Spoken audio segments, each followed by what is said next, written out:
All right, Craig's ready. Exactly. All right. I'd like to call the Merrillville Redevelopment Commission meeting to order for Tuesday, April 26th at 6 o'clock. In lieu of Mr. Minchuk, I'll go ahead and take the roll call. I am here. Mr. Minchuk is absent. Ms. Uzelak? I am here. Mr. Hardaway? Here. And Mr. White. We have 4 members. Here. We have a quorum. Next item on the agenda is the consent agenda, accounts payable register voucher approval for April 26, 2022, and approval of the meeting minutes for March 22nd, 2022, and April 12th, 2022. So moved. Second. Motion by Mrs. Uzelak, seconded by Mr. White to approve the consent agenda. Is there any further discussion? Seeing none, all those in favor signify by saying aye. Aye. Opposed? Motion carries. Mr. Reardon, we have no old business? No, we do not. All right. Under new business, we have 3 items, and one of them is kind of a discussion.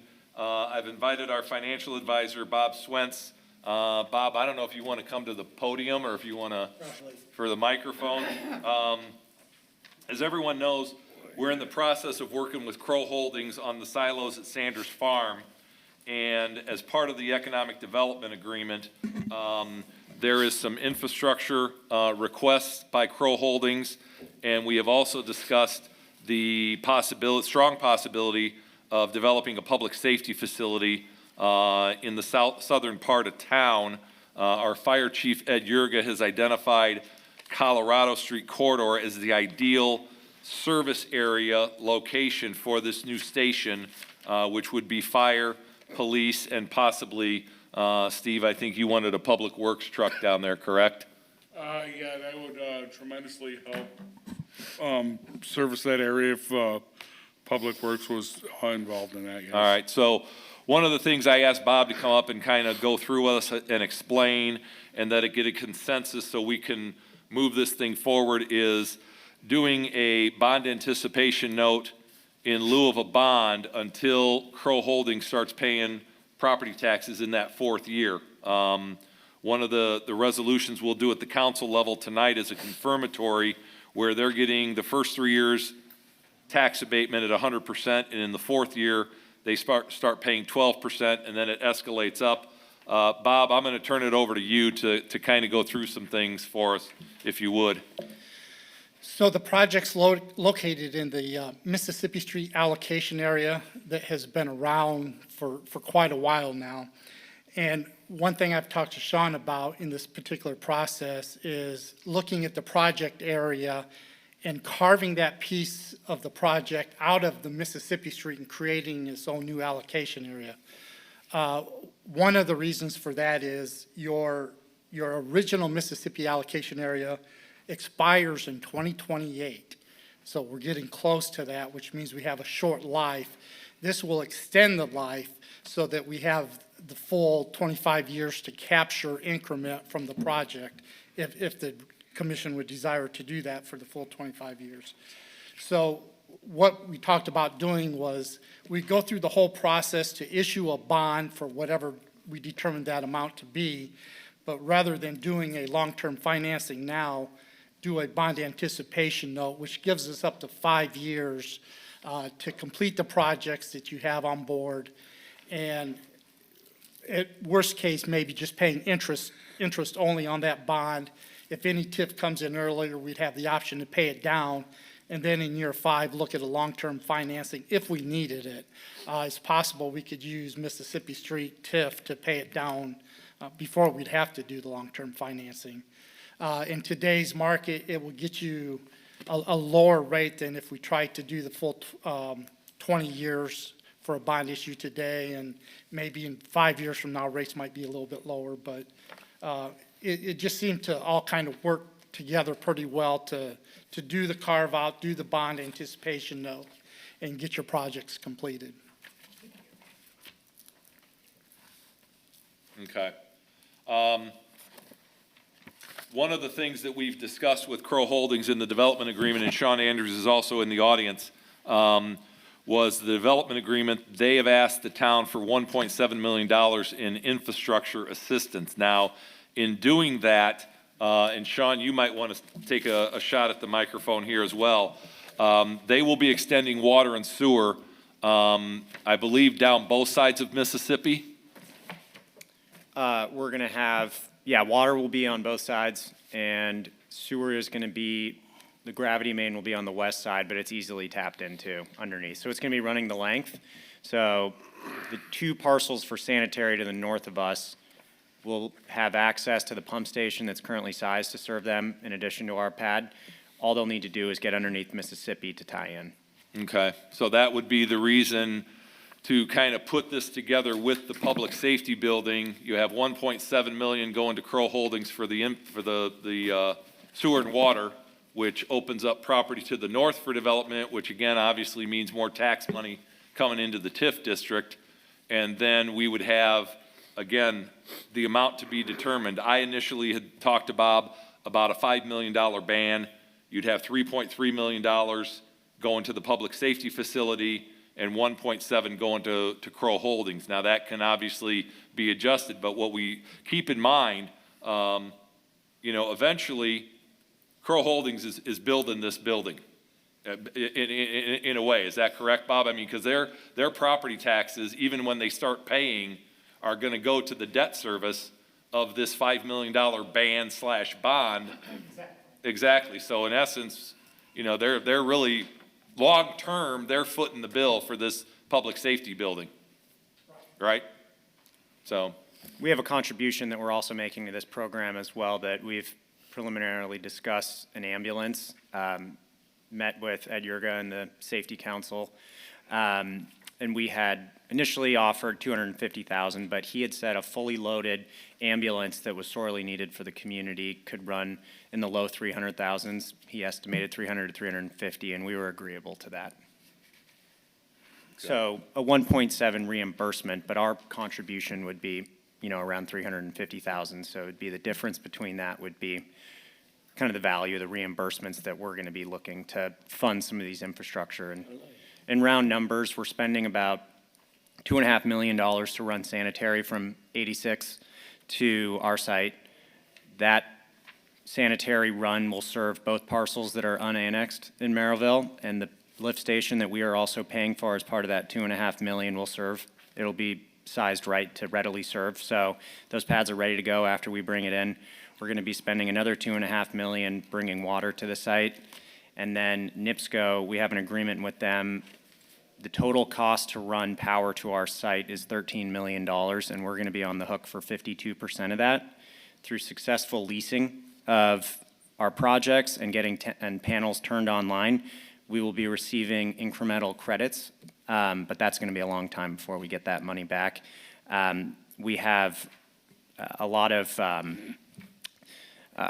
gas is also going to cost another $750,000. So overall, we're looking at probably close to a $15 to $20 million infrastructure budget that's going to serve us first, but it's going to be accessible to this Panhandle region east of I-65 that we think is going to be a benefit to this area. And future developers, it's going to be a whole lot easier for them to tap into these. Any questions? Rich, start over on that side. No, I got something to say, but it's kind of like along the same lines, but it's different because I hear what we're saying about south of 30. What about north of the railroad tracks? I don't have anything, we don't have anything down there. Other than we got a building and we've got they house a fire ambulance there. We don't have any fire. So it's going to be tough for me to support something and we're not getting anything up north. Absolutely. Just, I'll be honest with you. Okay. To be really honest with you, because, we talk about doing stuff out in the Panhandle. I support that. But everybody keeps forgetting about what are we going to do north of the railroad tracks? Because if my house catch fire and there's a train sitting on the tracks, guess what? Coming Then, from 73rd and. right. Well, you're out of luck. Then I got to, if Gary is tied up, then I don't have anybody coming to me. Okay. Yeah, So that's what we need to discuss. Absolutely. That's got to be part of some conversation. I'm just saying. Right. And we had the public safety meeting, Sean attended, and Ed was there, and I don't know if Ed's still in the building. Yeah, I know he was in the building. He's getting ready, and that's obviously something we need to take back to Jeff and the public safety committee then. Well, it's got to be part of the conversation for my support. Now, I'm just being honest with you. For my support, something, I got to hear something about what we're going to do up north. Okay, Mr. President? yep. I agree 100% with Councilman Hardaway is saying. Actually, he beat me to the punch. I'm just saying that with these TIF districts and everything south of US 30, it makes some parts of Merrillville look bad because people think we're building a new city out there. Now we're getting public services and everything out there, which I want people to be safe.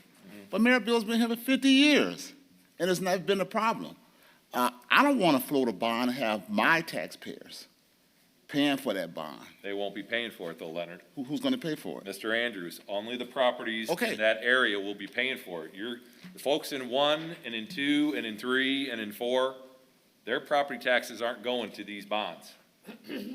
That's, Well, with all due respect, Leonard, that's the beauty, Bob, correct me if I'm wrong, that's the beauty of a TIF district, is you set up the district and those people, my property taxes where I live, yeah, they go to Mississippi Street TIF.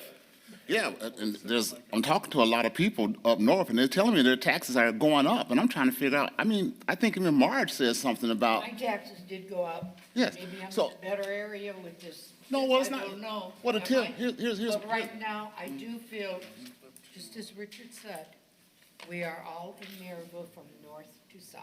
So let's try to get it together. absolutely, and let's show that, Marge, in a sense of, to see those dollars coming that way, because, and I'm not a TIF district expert, I think Bob Swintz is, but my understanding is that somebody has to pay those taxes. Once those TIF, because they're frozen at a base assessed value. So those other dollars, it doesn't, from my community, they're paying until that, to the general fund, they're paying.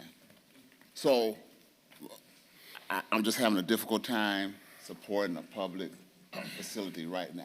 Well, how do you feel, Sean? Because, can I spin Well, that? obviously, What's your opinion? obviously, the service area, that's one of the reasons, we turned to the fire chief. Ed is telling us the response time, the Ainsworth station is nothing but a storage facility. It's way out, so whoever, if you have a fire down where, Sean's got his property, there's a farmhouse there. Yeah. The Sanders farmhouse. Right. That house catches on fire, I'm in the same boat as you guys, but mine is not a railroad, mine is a clogged US 30 coming from 73rd Avenue down to fight that fire on Mississippi Street right now, because the response time out at Ainsworth, Pat, do me a favor. Yeah. Go grab Ed out of the audience, I hate to do this to him. Well, here's the thing, Sean. Not about- Here's what I seen the other day. When I seen that fire truck cut out on 73rd and the emergency lights came on saying there's an emergency vehicle getting ready to enter this intersection and that everybody stopped. So, and in terms of the response time, the most delay you could have is 10 seconds. So I just don't see it. I can't support that. Sorry. Nothing against you guys, but I'm just thinking that we're building a second city down there because you guys are getting everything down there. Well, okay, then we need to, Hey, Ed, another way to skin the cat is, Sean's got a request for infrastructure dollars. Sure. That TIF, he's going to, his tenants, when he sells these buildings and they pay their property taxes, they're gonna pay off that infrastructure. So whether we do a $1.7 million bond or we do a $5 million or $6 million bond and build a public facility, he's gotta get his infrastructure down there.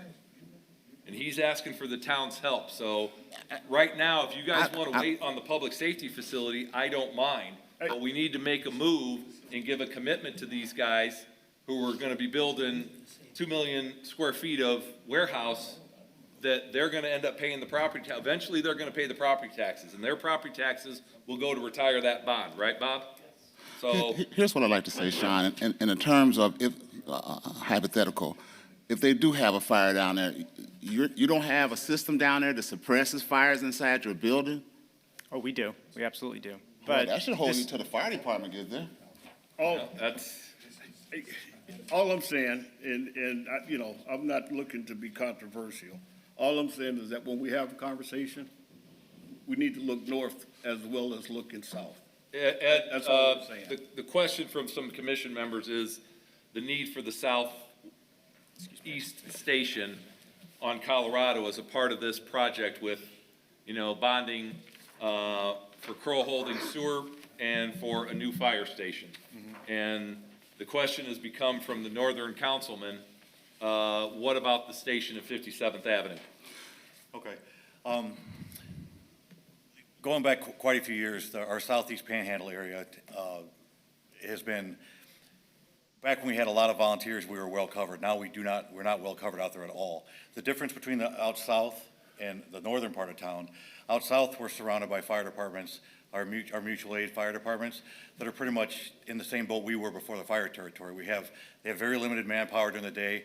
Lakes of the Four Seasons, Union Township, even the city of Hobart, they're understaffed as well, and nothing's guaranteed for mutual aid out there. Currently, our response times are 10 to 12 minutes to get out that way. We don't have that problem on the north side. With Gary being there, we have a very strong relationship with the Gary Fire Department, Griffith Fire Department, Lake Station Fire Department. I feel more confident up north than I do out in the Panhandle right now. With that, when the fire territories bonds are up for renewing in the end of 23 to 24, I'm proposing to the Fire Territory Board that we build a new facility up north and tear that building down and start something more practical, because we've pieced that thing together since it was built. So that is on the forefront of what our plan is moving forward.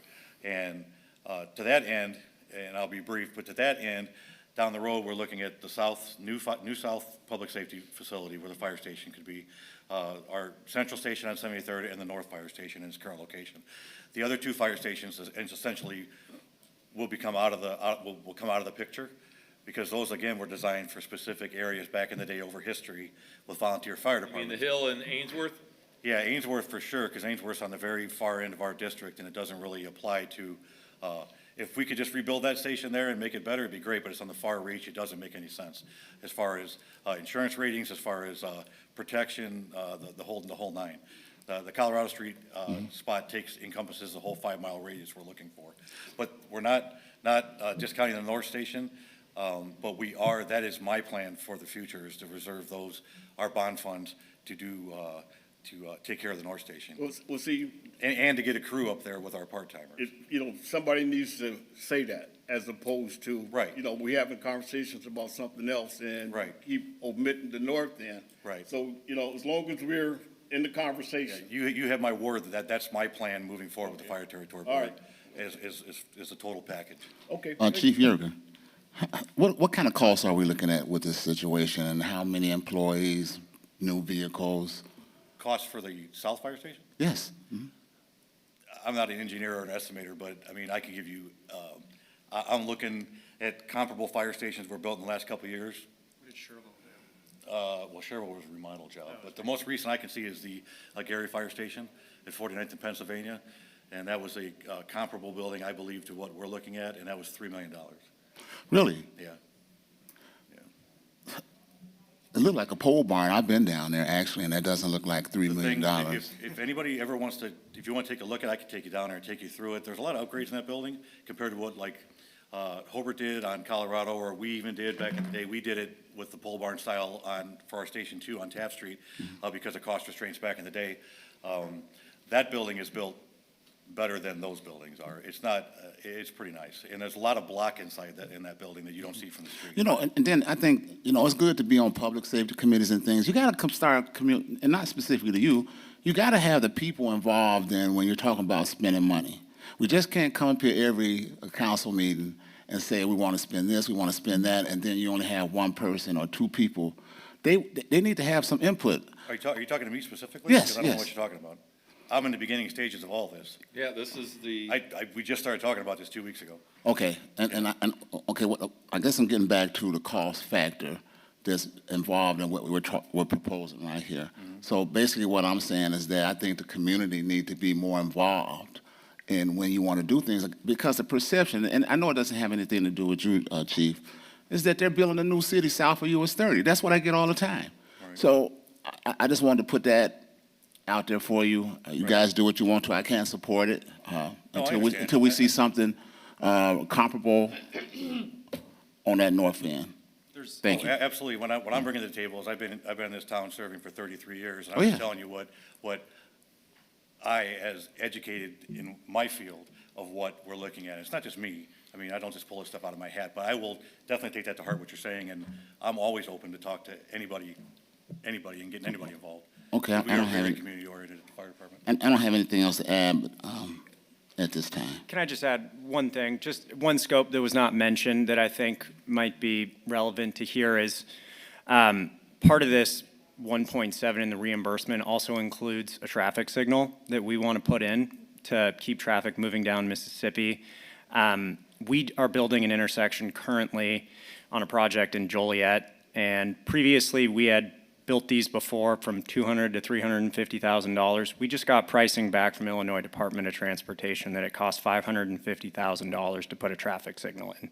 So costs are going crazy. You know, Ed mentioned 3.3. It's amazing seeing where construction pricing has gone, how little your dollar actually takes you this far today. So that's one item that first and foremost that we would want to install a traffic signal, and that's part that we think fits into this umbrella of fire, life, and safety in the Panhandle region. Yeah, I just don't see that as being a priority right now. I think you guys are doing really well, not specifically you, but that whole Panhandle is doing really well. Matter of fact, I think Domino's and Amazon and others should be paying for that fire station, not the taxpayers. And so that's where I'm at. Thank you, brother. Well, again, listen to what you just said, Leonard. Domino's and Midwest Tire are in a different TIF district, but Sean and his group are going to be building 2 million square feet of buildings that, as Bob alluded to, is going to be in a new sub-allocation area. So his property taxes, when they come online, are in fact going to pay for that public safety facility. That's how this thing is structured. And we pay 100% This is not of going to taxes come on out. the land. This is not a GO bond. This is not taxpayers in Ward 2 or in Ward 4 or in Ward 7.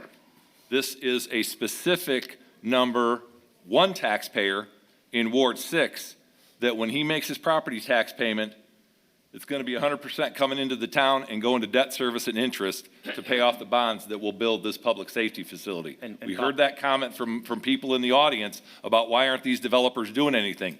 These guys are stepping up and willing to do this. That's why I'm somewhat adamant about this and supporting this. This is, and I trust this guy impeccably. This, as I've said before, is the #1 financial advisor in the state of Indiana, and I trust him with my life. Oh. And if he says this is a good proposal and we can do it without strapping the town, Just trust I'm going to go to the bank with this guy, and that's a compliment, Bob. So Here's what I'm we can wait on the public safety, and we Sure. can let Ed do some more work. With all due respect, this gentleman is invested in our town. We need to give him an answer as an RDC as to, are we going to support the infrastructure request of 1.7 via a band or bond, whichever, Bob, I mean, we can still do a band at 1.7, Bob? Yeah, yes, we can. We need to go through the whole bond process. Right. I mean, we can't finalize this today. It's going to take. Right. Well, again, I wanted to unveil this to the commission and get the concept and get the input and get the opinions, and we've obviously kind of discussed this and kicked this around, but at the end of the day, we still need to give Sean and Crow Holdings some type of path, vision. I don't know what we want to call it. Look out. Yeah. So, Just for the benefit of the It's council, good. Bob, we're still I'm not paying against that. sizable I'm taxes just day saying, when one it comes to the with public, even with I say that abatement I don't on the think they should be land. joined Right together. after this, you know? yeah. Yeah, for real. Okay. So do we want Bob to start, and Tom Pittman to start creating a calendar for the infrastructure assistance, reimbursement, if you will? Yeah, Yeah. I mean, like All I right. said, I'm okay. Bob, you got I'm your okay. marching Well, orders. I think the commission members, at least some of them, are okay with hearing Chief Yurga's plan on future development for the station up north. Right. Okay? So at least we have some inkling of what the fire territory is gonna do in terms of bonding and Right. building out a facility. That's So all I they- wanted to hear. Yeah. That's all I Now, wanted to hear. let me ask you a dangerous question, Robert, and I'm sorry to put you on the spot like this, but if we've got 1.7 that's going to Crow Holdings.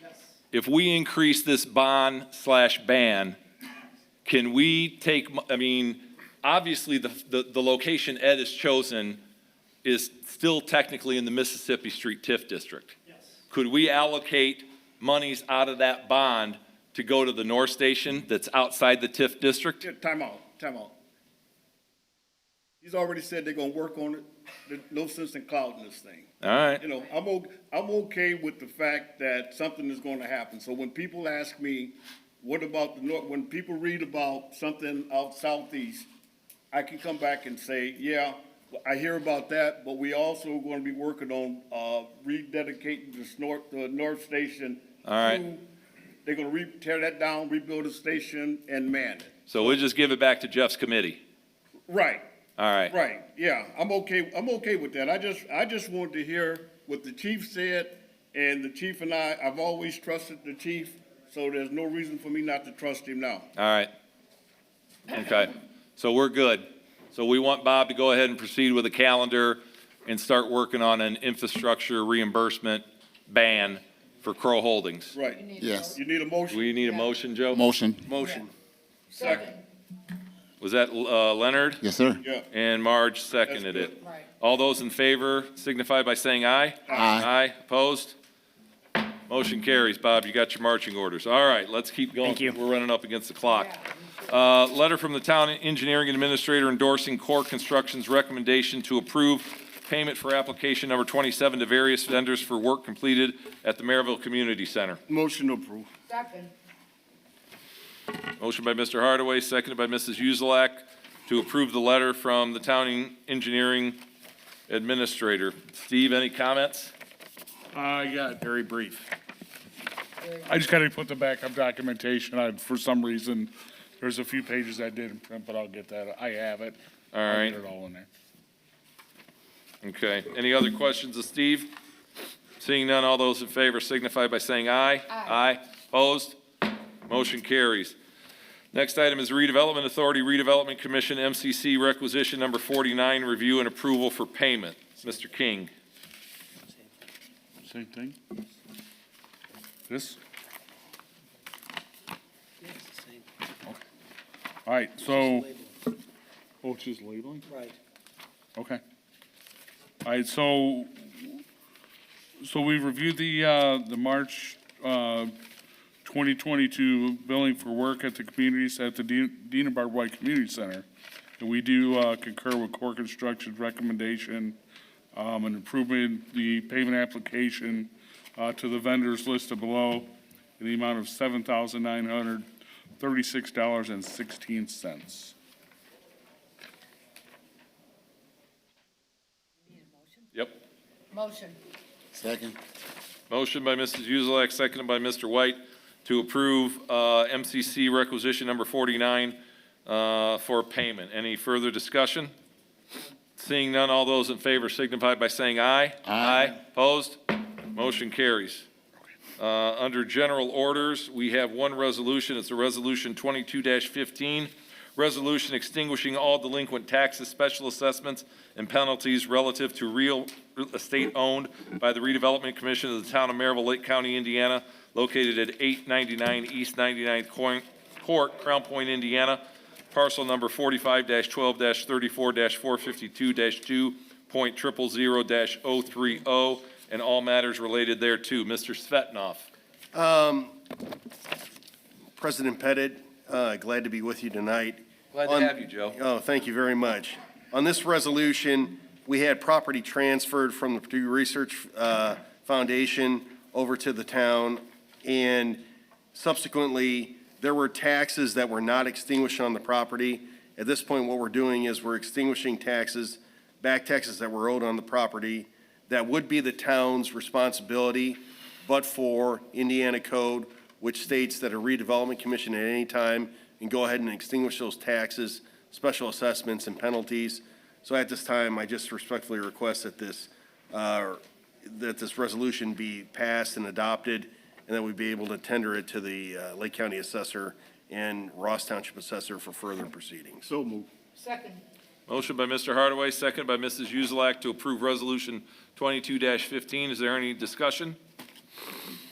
Seeing none, all those in favor signify by saying aye. Aye. Opposed? Motion carries. You want us to sign that now, Joe? Yes, please. All right. Do you have a copy, Pat? Yeah. And Pat, do you have anything else under general orders?